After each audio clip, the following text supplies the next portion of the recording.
भारत, हर वक्त सच के साथ। नमस्कार, आप देख रहे हैं यू भारत और आपके साथ मैं हूं निशा। खबरों में जाने से पहले एक नजर हेडलाइंस पर। कृषि कानूनों के खिलाफ अब शिरोमणि अकाली दल भी सड़कों पर उतरा। दिल्ली एनसीआर के मार्गों को किया जाम, दिल्ली बन रही पुलिस छावनी। पूर्व केंद्रीय मंत्री बाबुल सुप्रियो ने छोड़ी बीजेपी, टीएमसी में हुए शामिल। टीएमसी का दावा, बीजेपी के और नेता भी होंगे टीएमसी में शामिल। अभिनेता सोनू सूद के समर्थन में आगे आई शिवसेना। सोनू के घर आईटी के छापे को बीजेपी सरकार की बचकानी हरकत बताया।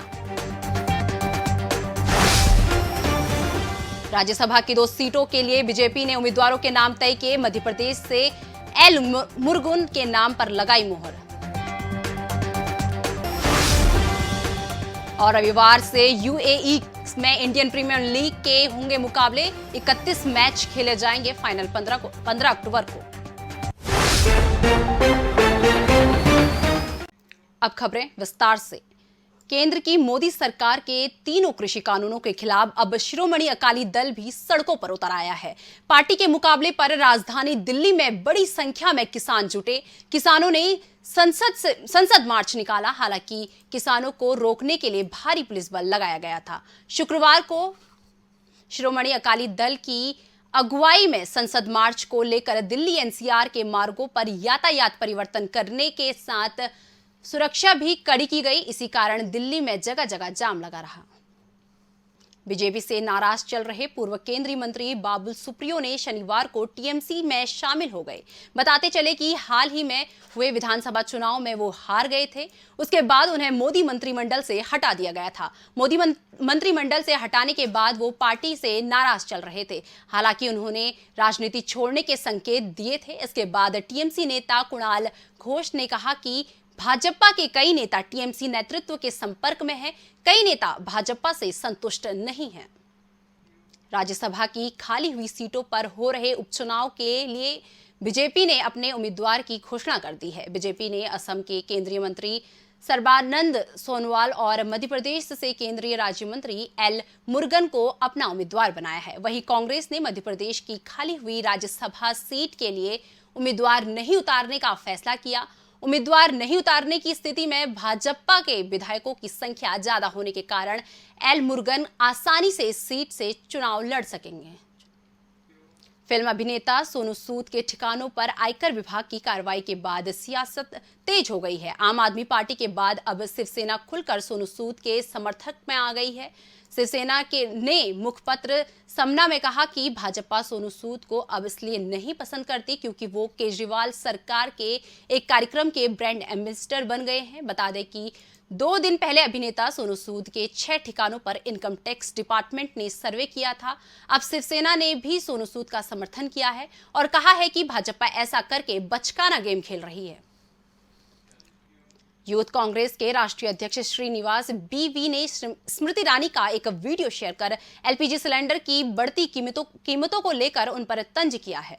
बता दें कि सितंबर की शुरुआत में ही बिना सब्सिडी की रसोई गैस की कीमतों में 25 रुपये की बढ़ोतरी कर दी गई है। मात्र 15 दिनों के अंदर ही बिना सब्सिडी वाले एलपीजी सिलेंडर की कीमतों में 50 रुपये का इजाफा देखा गया है, जिसके बाद राजधानी दिल्ली में घरेलू इस्तेमाल वाले 14.2 किलो के सिलेंडर का दाम 884.5 रुपये हो गया है। गौरतलब है कि इस बात को लेकर पिछले दिनों कांग्रेस नेता राहुल गांधी ने नरेंद्र मोदी सरकार को आड़े हाथों लिया था। फिलहाल वक्त चुका एक छोटे से ब्रेक का। ब्रेक के बाद फौरन हाजिर होते हैं। सनसनी नहीं, सिर्फ सरोकार, विश्वसनीयता के साथ सटीक खबरें, हर मुद्दे की पड़ताल, हर मुद्दे पर नजर, चप्पे चप्पे की खबर, सरकार से करेंगे सवाल, बनेंगे जनता की आवाज। हम हैं यू भारत, हर वक्त सच के साथ।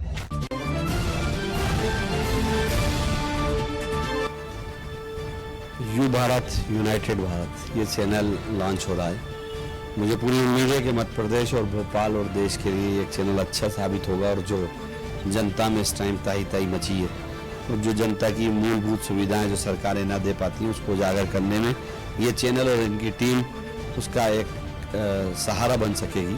तो मैं इस चैनल के लिए बहुत मुबारकबाद देता हूँ। हम हैं यू भारत, हर वक्त सच के साथ।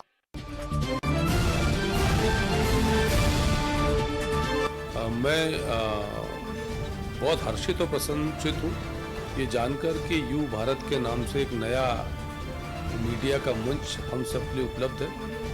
और जिस प्रकार की टीम, जिस प्रकार का मंच निर्मित हुआ है, मैं आश्वस्त हूँ और विश्वस्त हूँ, दोनों शब्दों का प्रयोग कर रहा हूँ कि ये मंच मीडिया के उन तमाम सारे सरोकारों को पूरा करेगा, उन तमाम मानदंडों और मापदंडों पर खरा उतरेगा जो किसी भी आदर्श मीडिया संस्थान से हम देखते हैं। मैं भारतीय जनता पार्टी पक्ष की ओर से और अपनी ओर से बहुत बहुत शुभकामनाएं देता हूं और आशा करता हूं कि जिस प्रकार की आवश्यकता लोकतंत्र के चौथे स्तंभ से आज के दौर में है, क्योंकि वर्तमान दौर एक बदला हुआ दौर है, देश, दुनिया, ज्ञान, विज्ञान सब प्रकार की चीज़ें बदली हैं, तो बदली हुई परिस्थितियों के दौर से सामंजस्य बिठाएगा और जनहित के मुद्दों पर, चाहे वो भारतीय जनता पार्टी हो या अन्य कोई राजनीतिक दल हो, हमको सजग भी करेगा, सतर्क भी करेगा और जागरूक भी रखेगा। बहुत सारी शुभकामनाएं, धन्यवाद। हम हैं यू भारत, हर वक्त सच के साथ। ब्रेक के बाद एक बार फिर से आपका स्वागत है। रुक करते हैं अन्य खबरों का। आगामी उत्तर प्रदेश विधानसभा चुनाव को लेकर बयानबाजी अभी से शुरू हो गई है। मुख्यमंत्री योगी आदित्यनाथ ने अब्बा जान वाले बयान पर विवाद अभी थमा नहीं था कि भारतीय किसान यूनियन के प्रवक्ता और किसान नेता राकेश टिकैत ने पिछले दिनों AIMIM प्रमुख असुद्दीन ओवैसी को बीजेपी का चाचा जान बताया था। टिकैत ने आगे कहा था कि यूपी चुनाव में बीजेपी को कोई दिक्कत नहीं आएगी क्योंकि उनके चाचा जान यूपी में आ चुके हैं। अब राकेश टिकैत ने अपने बयान पर एक बार फिर से प्रतिक्रिया दी है। उन्होंने सफाई देते हुए कहा कि उन्होंने सम्मानित तरीके से ओवैसी का नाम लिया था और इसमें कोई आपत्ति नहीं होनी चाहिए। केंद्रीय कैबिनेट सचिवालय ने रेलवे में सुधार के कई प्रस्तावों को रेल मंत्रालय के पास भेजा है। इसमें रेल मंत्रालय से रेल विकास निगम लिमिटेड का IRCON में, रेल टेल का IRCTC में और ब्रेथवेट एंड कंपनी लिमिटेड को RITES द्वारा अधिग्रहण किए जाने समेत कई सिफारिशों को लागू करने की बात कही है। बता दें कि इस कदम को रेलवे में सुधार और उस पर आ रहे वित्तीय बोझ को कम करने के कदम के रूप में देखा जा रहा है, तो जानकार इसे रेलवे के निजीकरण की दिशा में होने वाली कोशिशों के तौर पर देख रहे हैं। केंद्र सरकार ने पैन कार्ड को आधार से लिंक करने की आखिरी तारीख की समय सीमा को एक बार फिर बढ़ा दिया है।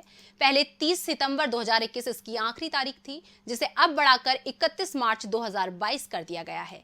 केंद्रीय प्रत्यक्ष कर बोर्ड ने एक बयान में कहा कि कोविड-19 महामारी की वजह से विभिन्न हितधारकों के सामने आ रही समस्या को ध्यान में रखते हुए समय सीमा बढ़ाई गई है। वित्त मंत्रालय के मुताबिक इस तारीख तक आधार से पैन लिंक नहीं किया गया तो पैन कार्ड को निष्क्रिय घोषित कर दिया जाएगा।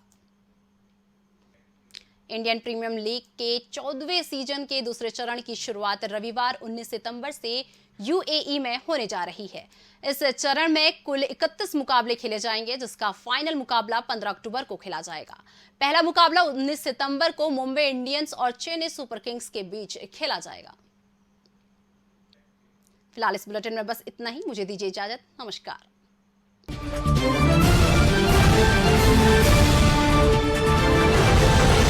हम हैं यू भारत, हर वक्त सच के साथ।